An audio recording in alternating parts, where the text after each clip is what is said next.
प्रेम से बोलिए जीतवाहन बाबा की जय, जीतिया माई की जय। गुरु भाई बहना, मैं एक जीवित पुत्री का व्रत की कथा सुनाने जा रही हूँ। इस कथा को पूरा सुनिए और रहस्य जानिए। जीवित पुत्री का व्रत पितरपक्ष में की जाती है। पितरपक्ष में आश्विन मास कृष्ण पक्ष अष्टमी के दिन उपवास रही जाती है और नवमी तिथि को व्रत खोली जाती है। जब तक नवमी नहीं बीतता है तब तक इस व्रत को खोली नहीं जाती है। हर माता निराहार निराजल रहती है। इसलिए कथा को पूरा सुनिए और रहस्य जानिए। जय जितवाहन बाबा। एक गुरु भाई बहना, एक साहूकार थे और एक साहूकारिन। साहूकार अच्छे आदमी थे। साहूकारिन जो थी भगवान के भक्त थी, भगवान की पूजा पाठ करती थी। बिना पूजा पाठ किए वो भोजन नहीं करती थी। धीरे धीरे समय बीत रहा था। वो निसंतान थी साहूकारिन।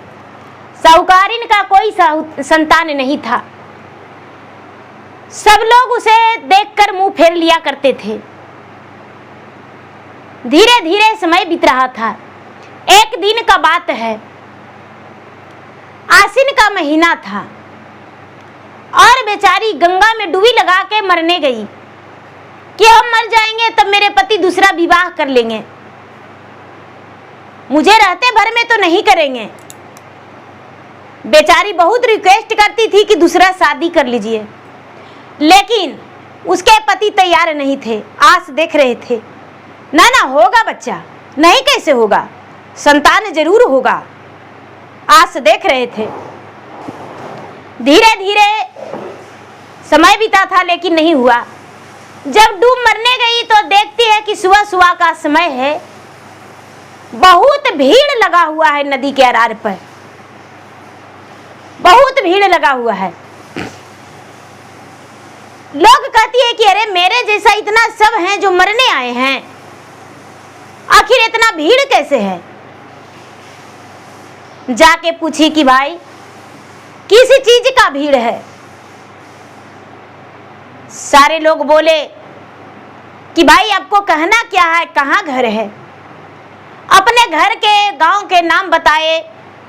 बेचारी साहूकारिन बताई और अपना दुख भरी बातें बताई। सारे लोग बोले ए बहन जी, आज सप्तमी का दिन है, आज नहाई खाई है, ये व्रत के करके देखिए, हो सकता है कि आप मां बन जाए। आप इस व्रत को एक बार करके देखिए। ये व्रत जो है, निपुति मां पुत्रवान हो जाती है। जिसके बच्चे बीमार भी रहते हैं वो स्वस्थ हो जाते हैं। ये संतान की प्राप्ति के लिए और संतान की लंबे आयु के लिए ये व्रत माता रखती है। बेचारी साहूकारिन वहीं पर स्नान की। स्नान करके भगवान को ध्यान लगाई। घर में आई तो उसका दुकान भी था साहूकार का। मड़ुआ के आटा लाके रोटी बनाई। साहूकार मुस्कुराते हुए बोलते हैं कि अरे मेरा पत्नी ललिता, तुम्हें तो मड़ुआ की रोटी पसंद नहीं था, आज कैसे मड़ुआ की रोटी खा रही हो। ललिता हंस के बोली, स्वामीनाथ आप नहीं जानते, आज हम व्रत रखेंगे। उसके पति बोले कौन सा व्रत? जीवित पुत्री का व्रत। ऐसा तो हाँ, इस व्रत को करने से क्या होता है? संतान की प्राप्ति होती है महाराज। कि वो साहूकार भी बड़े प्रसन्न हो गए और अपने पत्नी को व्रत रखने के लिए कह दिए। अपने पत्नी को बोले जितना चीज होगा हम सब कुछ ला कर देंगे। शाम के समय में खाने के लिए बना फल फलहरियां भी ला दिए। जितना भी इसे बनाना था सब कुछ ला के दे दिए। उसके पति अपना बड़े प्रेम से बनाई और उपवास रही। धीरे धीरे कुछ दिन बीता, व्रत भी खोली, कुछ दिन बीता। धीरे धीरे महीना 2 महीना के बाद एक गर्भवती हो गई। अपना पति से सुनाई कि ए जी हम गर्भवती हैं, मेरा बहुत अच्छा अब मन लग रहा है कि हम गर्भवती हैं, मेरा आश्रय भगवान ने पूरा कर दिए और जब हम माँ बन जाएंगे तो मुझे देखकर कोई नहीं मुंह फेरेगा। साहूकार बोले कि अरे बड़ी अच्छी की बात है। धीरे धीरे दीदी 9वां महीना पूरा हो गया। एक दिन अचानक ललिता को पेट में दर्द हुआ। अचानक ललिता छटपटाने लगी, यानी साहूकार की पत्नी। साहूकार डगरीन को बुलाकर लाए और उसका ओद्र से 2 पुत्र जन्म लिया। एक का नाम साहूकार सोहन रखे और एक का नाम मोहन। जुड़वा पुत्र हुआ। साहूकार अपने आप को बड़े खुशनसीब समझने लगे। धीरे धीरे समय बीतता जा रहा था। दोनों बच्चे बड़े हो गए, शादी का योग हो गया। साहूकार की पत्नी कहती है कि ए जी मेरा बेटा के ब्याह कर दीजिए और ब्याह करके और 2 बहू ला दीजिए। साहूकार भी यही सोचे और दोनों बेटा के एक ही दिन ब्याह कर दिए। एक ही दिन विवाह कर दिए और दोनों बहुरिया एक ही दिन घर आ गई। बड़ी का नाम शोभा और दूसरी का नाम सावित्री, छोटी का नाम सावित्री। छोटी वाली जो थी अलग किस्म के थी, बड़ी वाली जो थी अच्छे स्वभाव की थी, बिल्कुल ललिता की तरह, अपनी सास की तरह। कोई भी पूजा पाठ करने में हिचकिच उसे नहीं लगता था। दोनों अपने घर में सास की आज्ञा के पालन करती थी, बड़ी वाली छोटी वाली नहीं। एक दिन के बात है दीदी की जीवित पुत्रिका के दिन, दोनों नहाई खाई के दिन भोजन बना के और सास और दोनों पुतोह भोजन करने के लिए बैठी थी। शोभा और सावित्री और ललिता तीनों भोजन के लिए बैठी थी। निवाला नहीं ली थी मुंह में।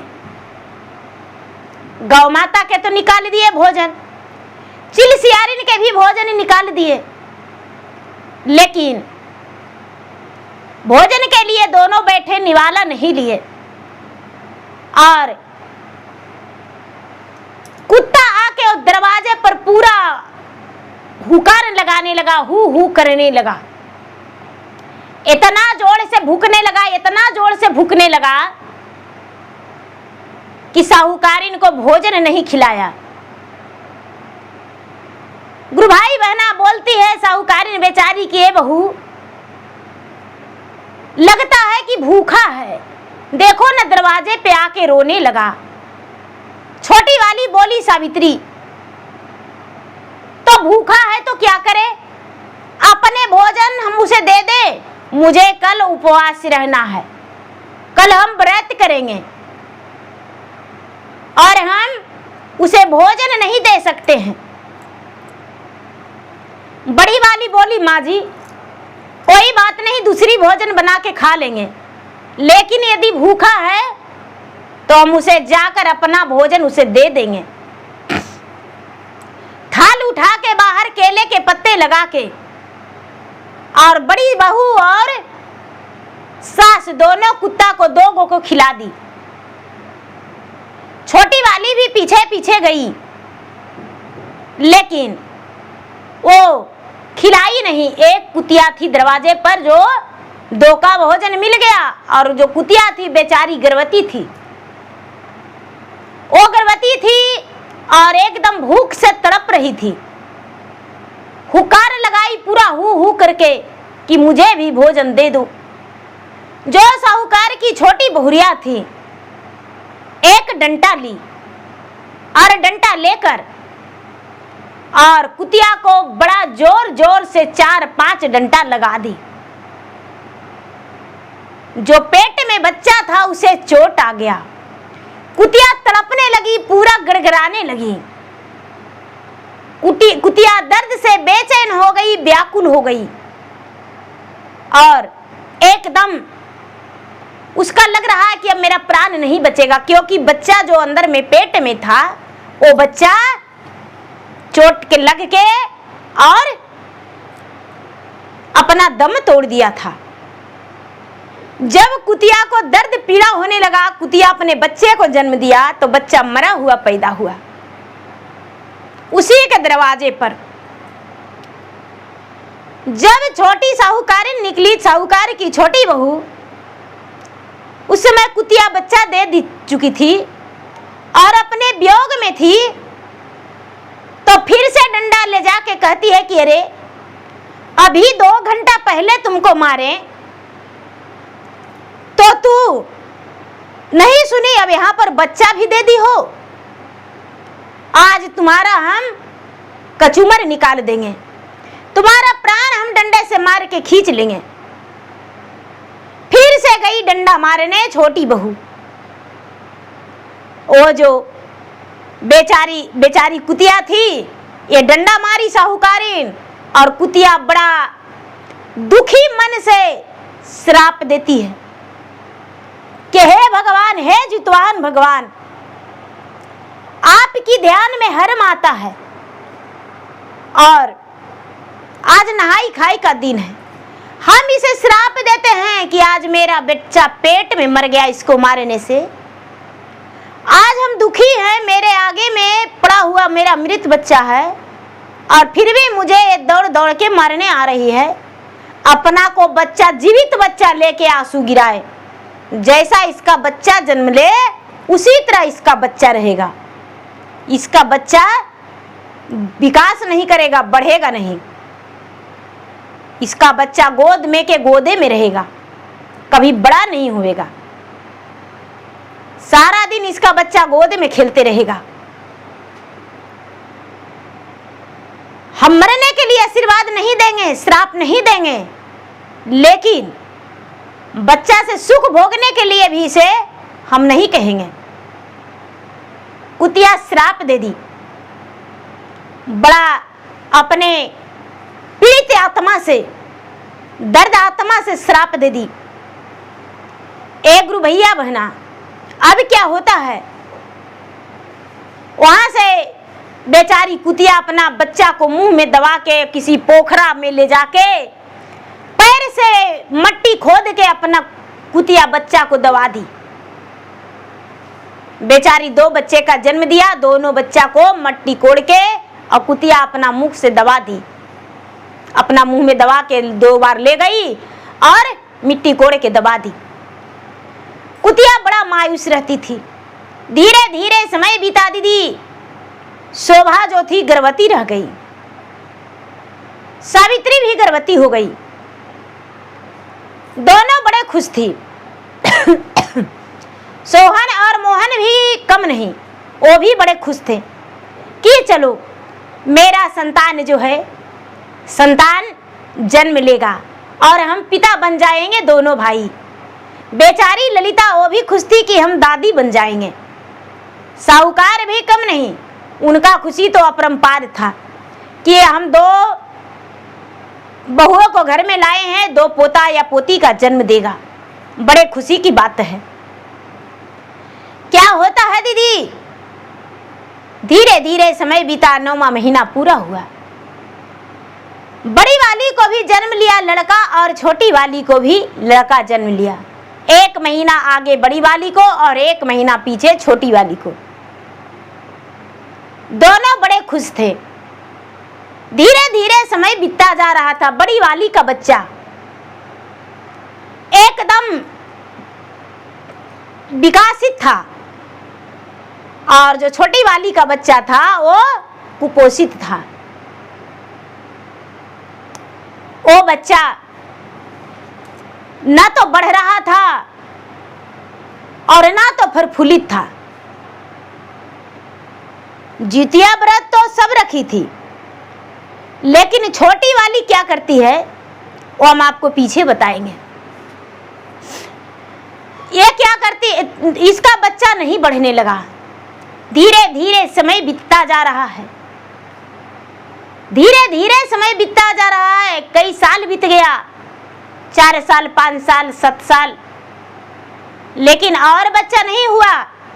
बड़ी वाली का और बच्चा हो गया, छोटी वाली का एक ही बच्चा रहा। छोटी वाली सोचती है कि मेरा बच्चा गोद का गोदे में है, इसका बच्चा पढ़ने भी जाने लगा, इसका बच्चा तो खेलने भी लगा, अब इसको बच्चा को हम मार डालेंगे। अपने आप दुश्मनी कर डाली बड़ी वाली के बच्चा के मारने के लिए। अपने आप मन ही मन प्लान बनाती है कि न जाने ये क्या जानती है, ये डायन है, मेरा बच्चा को बढ़ने नहीं दे रही है और अपना बच्चा को आगे बढ़ा रही है, इसका बच्चा को मार डालेंगे। ऐसे नहीं, कभी ना कभी एक दिन इसका बच्चा के मार डालेंगे। एक गुरु भाई बहना, एक दिन के बात है कि जीवित पुत्रिका का दिन था, नहाई खाई हो चुका था। उस दिन से जो बड़ी वाली थी, बड़ी वाली जब नहाई खाई करती थी तो गौ माता के साथ साथ कुत्तों को भी भोजन कराती थी। और छोटी वाली जो थी, छोटी वाली चुपके चोरी खाना भी खा लिया करती थी, उपास में भी। उसे लगता था कि खाना खा लेंगे तो क्या दिक्कत है, वो व्रत को पूरा नहीं कर पाती थी और भोजन कर लेती थी। जब बड़ी वाली उपवासल थी तो सारा लोग स्नान करने जा रहे थे। एक पोखरा था, वही पोखरा में सारा लोग बोले कि ये चलिए ना स्नान करने। वही पर पंडित जी के बुला के कथा कहानी सुनेंगे। बड़ी वाली जो शोभा थी वो अपने सास के साथ बोली कि चलिए माँ जी। वस्त्र ले ली, पूजा का सामग्री ले ली और अपने सखियां के साथ, दोस्तों के साथ चली गई पोखरा के पास स्नान करने के लिए। पोखरा में वहां पर गए तो एक दूसरा सब कहानी निकालने लगे। स्नान करे, नहाई खाई के कथा, उपास के कथा, मड़ुआ माछ के कथा, पारण कथा, सब कथा वहां होने लगा। देखिए दीदी, जब 10 गो एक जगह हो जाते हैं तो हंसी ठिठोली भी हो जाता है। तो वहां पर शाम हो गया दीदी। ये लोग 2 बजे घर से निकले तो पहले जाके स्नान करने से पहले कथा कहानी सुन लिए।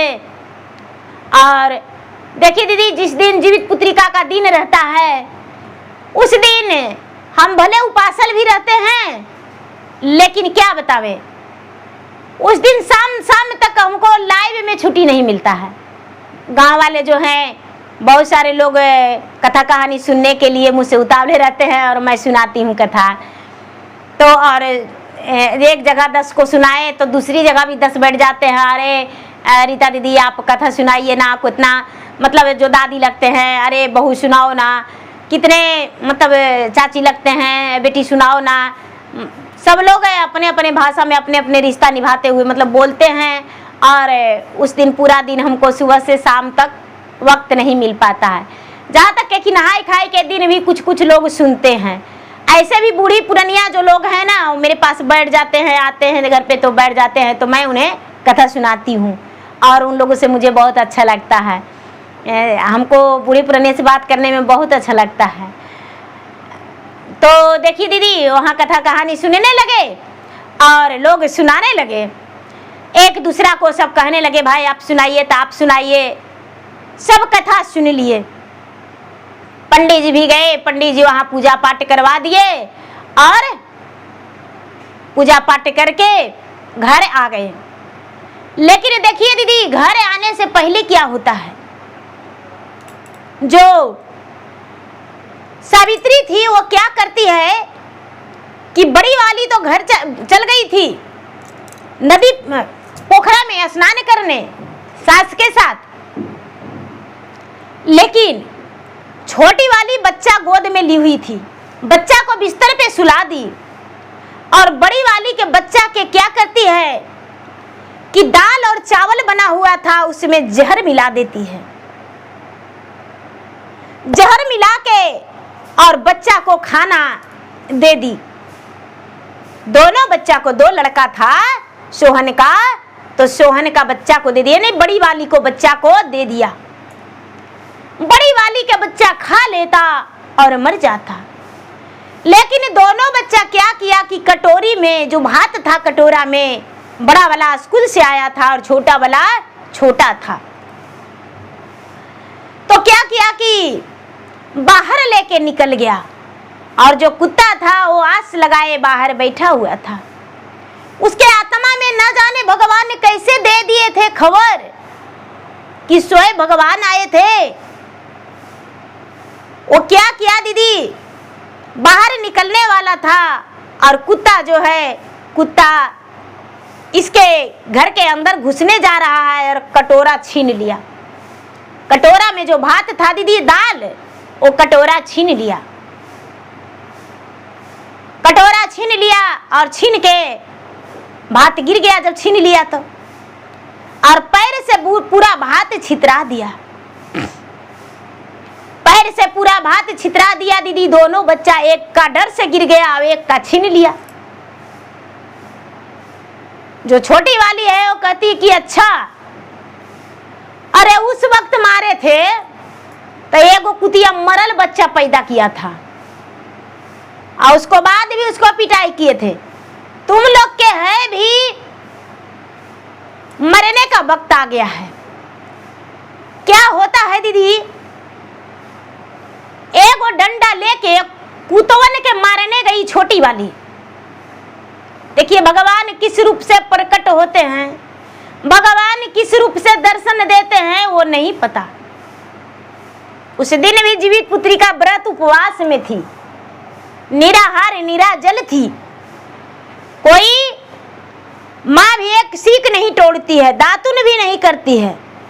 यदि ज्यादा मुंह गंदा लगता है तो कपड़ा लेकर और ऐसे करके रगड़ लेते हैं, ब्रश और दातुन भी नहीं करते हैं और एक बार कुल्ला कर सकते हैं जो कि अंदर कंठ की पानी न जाए। ये नहीं दिन भर कुल्ला करना है, एक बार कुल्ला कर सकते हैं।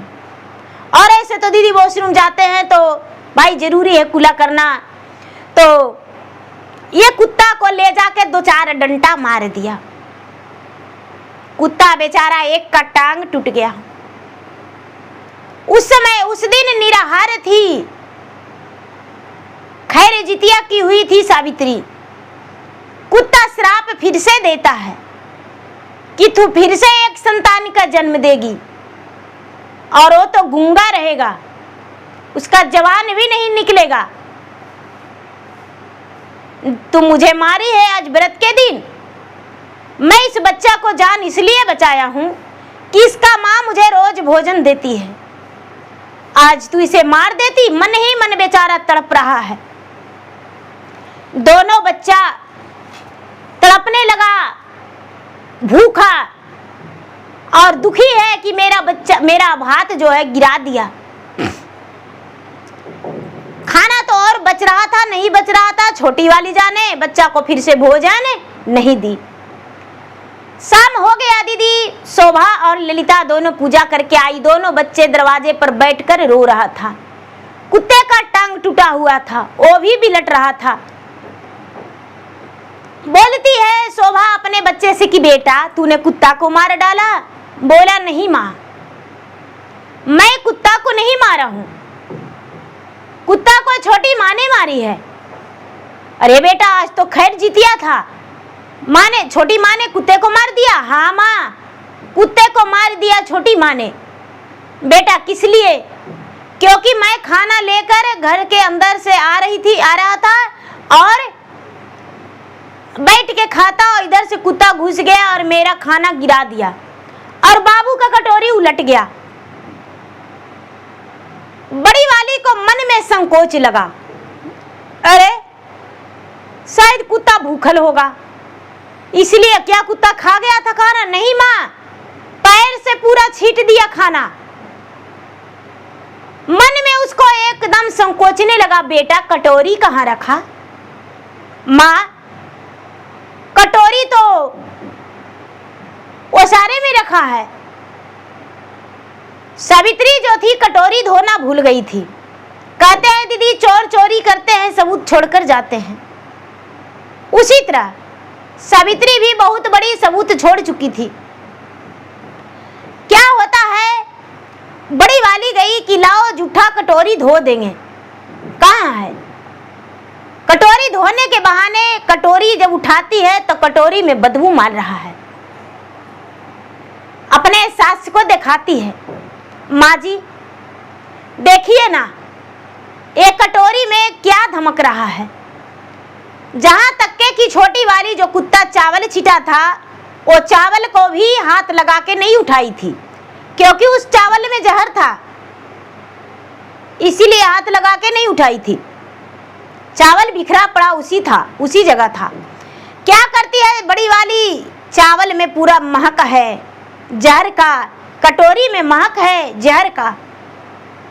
सास को दिखलाती है कि देखिए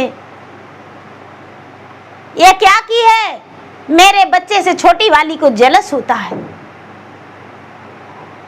छोटी वाले को बुलाकर बोली, अरे तूने मेरे बच्चे को भोजन में जहर दे दी थी।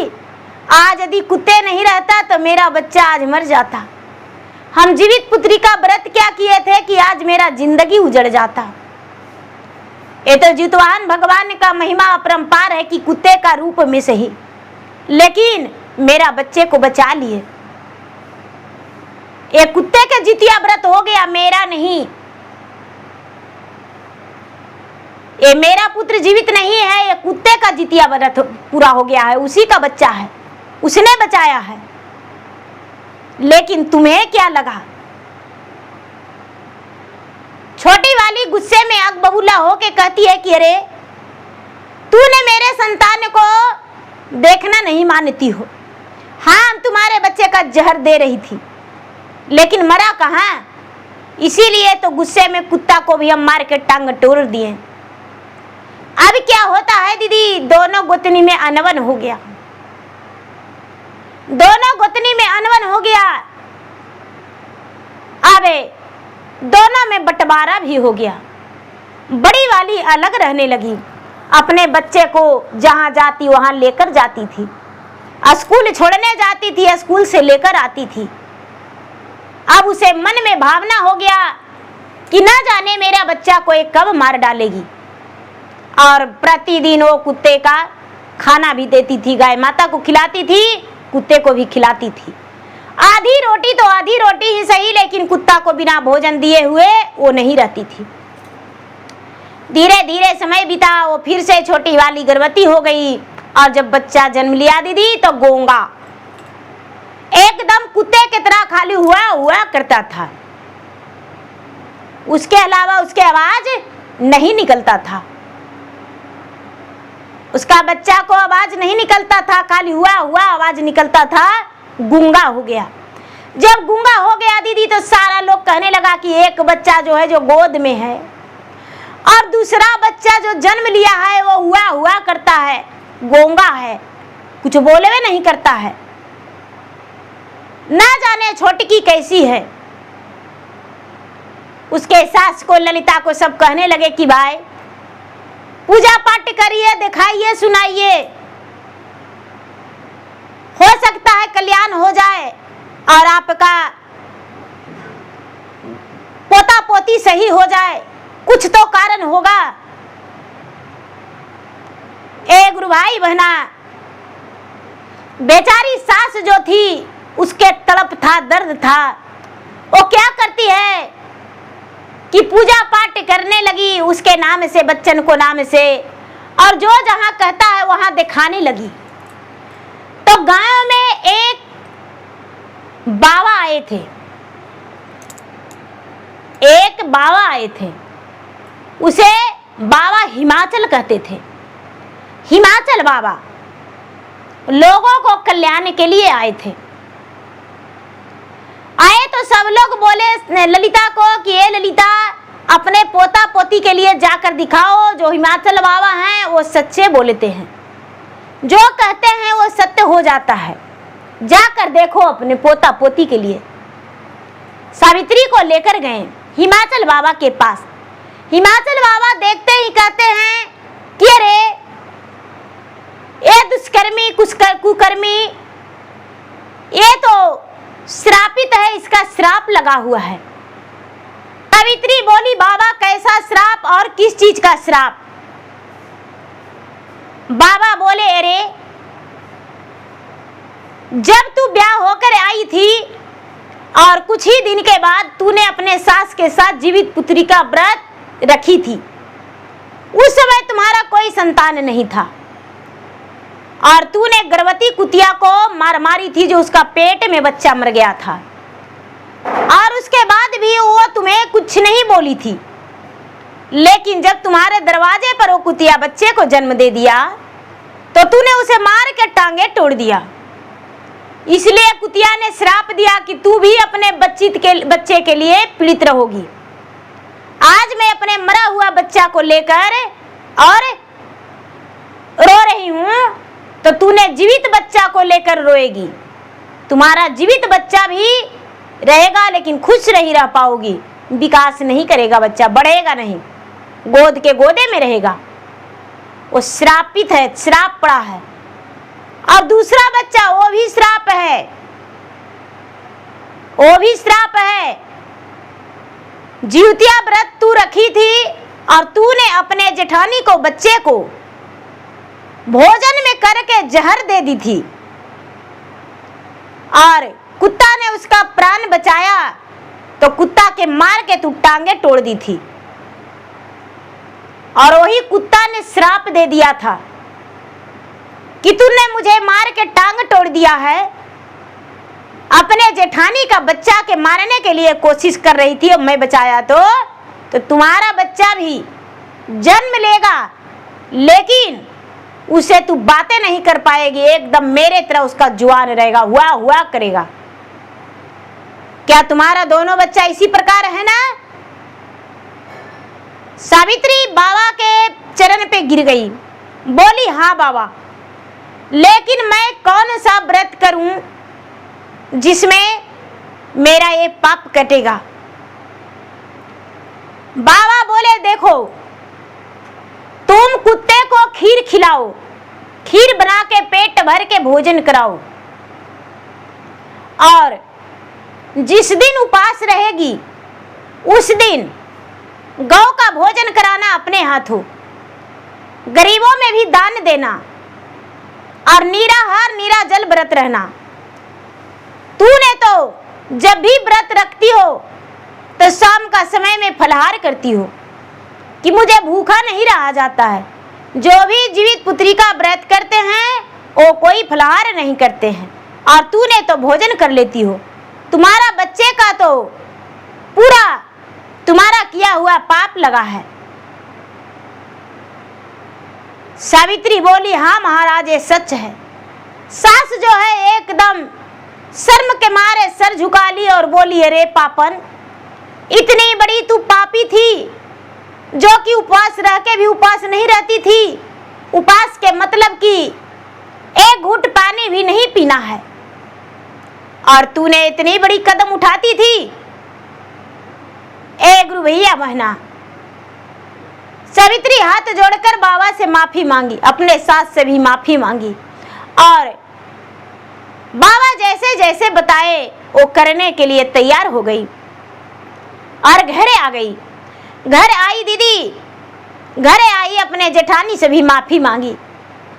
दीदी मुझे माफ कर दीजिए, आप तो बड़ी बहन के बराबर थे, लेकिन मैं आपको समझ न पाई। आप अच्छे कर्म के थे, आपका बच्चा अच्छा है, मैं बुरा कर्म के था जो मेरा बच्चा को इतना बड़ा सजा मिला। जो भी सजा है मेरे संतान का मेरे ही कारण। दीदी मुझे माफ कर दीजिए, अब दोबारा ऐसा गलती मुझसे नहीं होगा। बड़ी वाली माफ कर दी, लेकिन एक चूल्हे और एक बर्तन में खाना नहीं बनाई, वो अलग ही रह गई। अब क्या करती है दीदी कि सावित्री नहाई खाई के, जब जितिया का दिन आया, नहाई खाई के दिन बहुत बड़े तसला में खीर बनाई और कुत्ते के पूरा पत्तल लगा के परोस दी। कई कुत्ते का भोजन बना खिलाई। कुत्ते ने खा के आशीर्वाद दिया, हे भगवान, मैं भूखा था और मुझे जो भी भोजन कराए उसका पुत्र का लंबा आयु हो और जीवित रहे। मेरा आत्मा जुड़ाया है, उसी तरह वो भी जुड़ाए। कुत्ते का आशीर्वाद से उसका दोनों पुत्र जो है, एक बोलने लगा और एक जो है वो बड़ा होने लगा धीरे धीरे। इसका ये नियम धर्म से पूरा किया। अब दान पुण्य भी करने लगी और उसका दिमाग भी सीधा चलने लगा। जितना टेढ़ी थी वो टेढ़ी नहीं रही, एकदम सीधे स्वभाव की हो गई और अच्छे से सबसे रहने लगी, अच्छे से बात करने लगी। और उनके दोनों पुत्र भी एकदम जैसे सबका बच्चन बढ़ रहा था उसी तरह बढ़ने लगा। और बड़ी वाली को तो कहना नहीं। फिर साहूकारिन का दोनों बहू और दोनों बेटे पोता पोती सब अच्छा से रहने लगे और खुश रहे। तो देखिए गुरु भाई बहना, एक कुत्ता कुत्ती का जीवित पुत्री का व्रत है। देखिए उसका जान बचाया। उस दिन किसी को भी नहीं मारना चाहिए, बहुत बड़ा अपराध लगता है और माँ का किया पाप बच्चे पर पड़ जाता है। तो क्या दीदी आप चाहते हैं कि मेरा बच्चा दुखी हो? उस बच्चा के लंबे आयु के लिए, स्वास्थ्य के लिए निराहार निराजल रहते हैं और वो बच्चा को क्या दुख होगा तो आपको अच्छा लगेगा? नहीं ना। तो देखिए गुरु भाई बहना, मेरा वीडियो अच्छा लगे तो मेरा वीडियो को लाइक करें, शेयर करें। चैनल पर यदि नए हैं तो चैनल का सब्सक्राइब करें, बेल आइकन घंटी को दबाएं, जो कि मेरा वीडियो का नोटिफिकेशन सबसे पहले आपके पास जाए, आप मेरा वीडियो सुन सके। कमेंट बॉक्स में जय जितवाहन बाबा, जय जितिया माई जरूर लिखें। और दीदी आप जब लाइक करते हैं तो मुझे बहुत खुशी मिलती है और आपका लाइक मुझे मेरा दिल जीत लेता है। और देखिए अच्छे अच्छे कहानी सुनने के लिए आप रीता संगीत जंगल को सब्सक्राइब कीजिए। धन्यवाद।